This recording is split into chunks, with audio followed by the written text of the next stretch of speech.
Welcome, owls! Thank you so much for joining us for another video. I hope you owls are all having a great studious day. Today I'm going to share with you a beginner's guide to community college. So whether you're in high school and starting to think if community college is a good option for you, or maybe you took a gap year from school and you never really considered college and now you're kind of thinking about it, or maybe you're an adult learner and you're wanting to go back to school and think community college may be a great route, I'm going to share with you the beginner's guide for community college. We are EdVisorly, the #1 app for community college students looking to transfer into four-year universities. So let's get right into it. Attending community college is a great way to save money and gain a quality education, although the transfer process can be really daunting. Following this beginner guide to community college, you can ensure that your transfer process will be as smooth and successful as possible. Number 1, research your target colleges. Searching target colleges is crucial for transfer success. You want to search your transfer universities as early as possible as a community college student. If you're wanting to transfer, you're basically going to be taking classes that are prerequisites, whether they're major prerequisites or transfer prerequisites, also known as transfer requirements. These are the classes you'll be taking at community college that will transfer over to the university. But many universities have different requirements for their transfers. So, for example, even in California, across Cal States and UCs, they have different general ed requirements. When I was a student at community college, there was a general education requirement for transfers that was a communications class, Introduction to Communications. UCs did not require this course for the general ed transfer requirement. So if I was applying to both Cal States and UCs, I would have to take a communications course despite the UCs not requiring that because I'm applying to both. Does that make sense? So that's why it's critical to research the universities you're applying to, all of the ones that you're really serious about wanting to go to. So generally, students have at least 3 to 5 top choices and 1 to 3 safety choices, but that could differ depending on how many colleges you want to apply to and how open you are to wanting to transfer to a different university or location. It's ultimately up to you. If you plan accordingly, if you research the universities that you're applying to, it could be done. It's probably not feasible to apply to 50. Generally, students have 1 to 3 top choice colleges that they're strictly following the curriculum for, their transfer requirements, and the rest is kind of just like a shot in the dark, kind of, because you're not able to take all of those classes. Otherwise, you'd spend 50 years at community college trying to take all of the classes that each university requires. I mean, there is overlap with a lot of them, especially within the same state, but there's also not a lot of overlap because there's so many universities. Different universities require different transfer requirements, require different classes and courses. In conclusion, you gotta research the universities you're applying to. You could do that through EdVisorly. We do have a feature where it allows you to discover all of the universities on the discovery page. You could click on each university, so say Hawaii Pacific University, because I'm sending them today. So if you want to go to Hawaii Pacific University, or if that's some college that piques your interest, you could click on them on the discovery page, look at their profile, see what resources they have for you, and also check their admission requirements, and you could also look at their program requirements based on your major or field you're interested in applying to. Aside from the academic requirements, you also want to research the university's cost of attendance to make sure it's something feasible for you, something that you could afford, or if there's scholarships available for you. We offer on EdVisorly, there are exclusive scholarships that you could find. And then also research the admissions process. So do you need a supplemental application essay? Do you need a portfolio to submit? You just want to make sure you're researching all of these things so that you can know them beforehand and be well aware of them before you're even close to applying, just so you could optimally prepare. Next point I had, it kind of overlaps with what I just talked about, which is check transfer requirements. Checking transfer requirements also means contacting the universities directly, because you want to make sure that the classes you're taking will directly transfer and give you credit to the university you're transferring into. So to do that, you would want to contact the university directly, and you could do that through EdVisorly as well. We do have a chat feature and message them within the app, but I just recommend looking at the transfer requirements on their page, like general ed transfer requirements as well as major prerequisites. So which classes do you need to take based off of your major? Essentially, make sure the classes you're taking at your community college will be accepted for credit. Next step is to either talk to an academic advisor or academic mentor. I really recommend talking to someone who has transferred to your target university. So for me, I went to UCLA and I had an academic mentor who transferred from community college to UCLA and who was also the same major as me, an English major. So this person really helped answer a lot of questions that I had, because they had been through the same exact process that I was wanting to go through.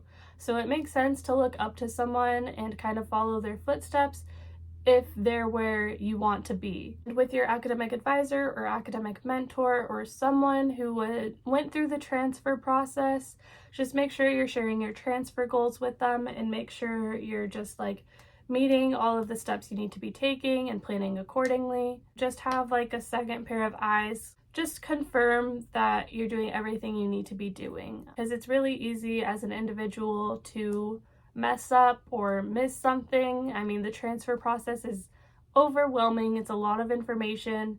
It's basically a whole new language if you're first starting out, especially if you're a first generation college student like I was, or even it could be really difficult if you're an international student who's navigating the process in your second language. Like, it's a lot, and I do definitely recommend having a support system, and I think one of your support systems should be an academic mentor or academic advisor, like I said. That brings me up to my next point, which is also creating a support system. A support system is so important, you guys. Like, I think the support system I had drastically changed how I was as a community college student, because when I didn't have a support system, I was failing, I was getting W's, I felt discouraged, I didn't think I was smart. And then when I did have a support system, I was motivated to learn, I was making better goals, higher goals for myself, and I started to believe in myself. I saw like a clearer map, I guess, because I was able to finally plan in a way that was effective. That was just a bit of a tangent, but yeah, having a support system is so crucial to your success as a transfer student, especially at community college, where it could feel very isolating at first if you're not, and like there's not a huge campus life. So you do want to have a support system in terms of like having an academic mentor or advisor, but you also want to have a like peer support system. So someone that is just like you. For me, it was like I was a first generation college student, so I would want to make friends with people who were also first generation college students and going through what I was going through, and who understood my pain and who understood my worries and stress. And that could be applied to anyone. So if like you're an international student, I recommend finding friends or classmates that are also international students who are also trying to transfer. You know, if you're an adult learner, if you're a single parent going through the community college process, it would be good for that person to make classmates, friends who are also going through that. Like, just having a support system who understands you and gets you is so important in any aspect of life, really. But in community college, that's also just as beneficial. And lots of times through having classmates, you're able to find and access resources easier once you're like friends with those people, because, you know, lots of things are talked about by word of mouth, and you'll hear about programs or sources or scholarships even that are meant for you. So for example, like I said, I was a first generation college student. I had a classmate who was also a first generation college student, and we became good friends, had study groups together. We transferred the same year. We wrote our college applications together, so we'd have like sessions where we'd go to a cafe and do homework or write our college applications. And then we also shared resources that we found and programs that we found that were meant to help first generation college students. So having that kind of support is so helpful and so important. And, you know, it's just like people that can relate to you will help you. It's just having that emotional support and also having like a study buddy essentially, but a study buddy who gets you and understands you and who's going through exactly what you're going through. It's just such a different experience. I mean, I'm a shy person, but if I was in a class and I didn't have any friends, that class was boring. I was not as motivated to learn versus if I was in a class where I had at least 1 or 2 friends that I made that were classmates, or like, even if it's just like, it's not like they have to be your best friend. Sometimes that does happen, which is a beautiful friendship that probably will last a lifetime, but sometimes it's just a casual like classmate that you befriend during the duration of that class, and you build study groups together, and the class just becomes more of a like lively experience, and you're able to go through it with someone. You don't have to go through it alone. Next tip is to apply for scholarships and financial aid. I didn't apply to financial aid my first year at community college, and I had to pay for everything out of pocket, which it was because I didn't know. I was not aware that financial aid was available for me. I thought I wouldn't be eligible for some reason, or I think I might just not have known what it was really. The next 2 years after I did find out about financial aid, I didn't have to pay a penny for anything. I didn't even have to pay for tuition at UCLA when I transferred because I qualified for the blue and gold plan, which I had no idea I was going to be able to qualify for that. But applying to financial aid told me basically, like, they were like, congrats, you qualified for the blue and gold plan. Like, so I was like, oh, okay, I don't have to pay for UCLA. That's amazing. And then I also qualified for the EOPS program, which is in California, where it's just basically another financial support program. So definitely look into that if you're eligible. They offer like compensation for textbooks, which could get really pricey. They also offer meal cards, so money for meals, and then they also offer transportation money. So if you have to take the bus, or if you just have like gas expenses and you just can't afford it, they offer compensation for that as well. So there's tons of programs, not just EOPS, that offer tons of financial support. They could be hard to find. If you need help finding them, just contact us. We'll try to help you as best we can. And then you could also use EdVisorly to see which universities offer support based on what type of student you are. So if you're an international student, some universities will have on EdVisorly that they are international student supporting. It's just one small example. There's financial resources for all types of students.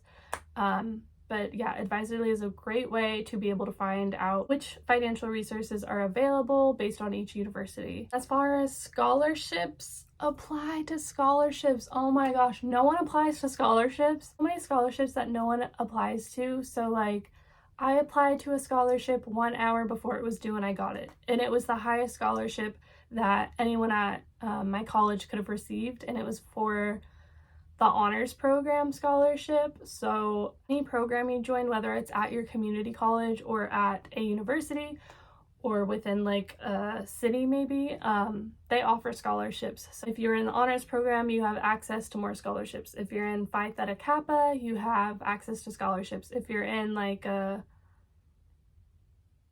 can't think of anything else. If you're like in a STEM club, you may have access to scholarships. Just tons of scholarships for any type of student. Like I said, you could use EdVisorly to find exclusive scholarships from universities on there. Apply. There's merit-based scholarships and non-merit-based scholarships. So there's some that are based on academic achievement, and there's some that are just need-based. So if you like are low income and you don't have the best grades or best accolades, you could still qualify for scholarships. That's a big misconception. A lot of students think you have to have like a 4.0 in order to get a scholarship. Not true. I mean, there's some are, but there's some that aren't, just as many. And the next tip I have is to visit the transfer college, so the colleges that you're interested in applying to. I know that's not possible for everyone because maybe you're applying to one that's out of the state, and that could be really difficult to travel in order to visit that college. But if you could do a virtual tour, I think that's worth doing. Or even if it's just looking at videos of campus life, and reviews of students who went there, you want to make sure the college you're going to is well suited for you. All universities have great programs. All universities will give you a quality education, but not all universities are well suited for you. I think I kind of talked about this in my other video, but like researching universities isn't only important because you want to make sure you know what transfer requirements you need, but it's also important because universities have different ways of teaching. Programs will differ and the way that they're taught will differ. So you want to make sure you're attending a university that will be well suited for you and that you will enjoy the educational experience of. And aside from that, I mean, this may seem a little like benign compared to the other considerations, but you want to make sure that you'll enjoy the campus. Like, there's some campuses that are on the beach, there's some campuses that are in the middle of nowhere, there's some campuses that are in the mountains. Like, you want to make sure you are well suited for that as well, because at the end of the day, you'll have a better learning experience, academic experience, and you'll just be a happier person mentally if you're in a place that you enjoy the environment of. But yeah, researching the university could mean a bit of different things, like what I just talked about, but it could also mean like personally, what do you enjoy? What kind of atmosphere do you enjoy? Lots of colleges differ in their environments. But like I said, to research universities, it's very accessible if you do that through EdVisorly, because you'll be able to see all of the universities on the Explore page versus researching them individually. That would take hours. But yeah, you can use EdVisorly, which is the #1 app for community college students looking to transfer to four-year universities. But that's all I have for today. So give this video a thumbs up if it helped you. Subscribe for more community college and transfer tips. Comment down below any topics you'd like us to explore. And it's not just me here, we are a team of transfer students. So let us know what types of videos you want us to make. We're here to help and serve you. We want to make the transfer process as accessible as possible for you. And we want to help you succeed in your transfer journey. That's all I have for today. I hope you owls have a lovely rest of your day. Bye!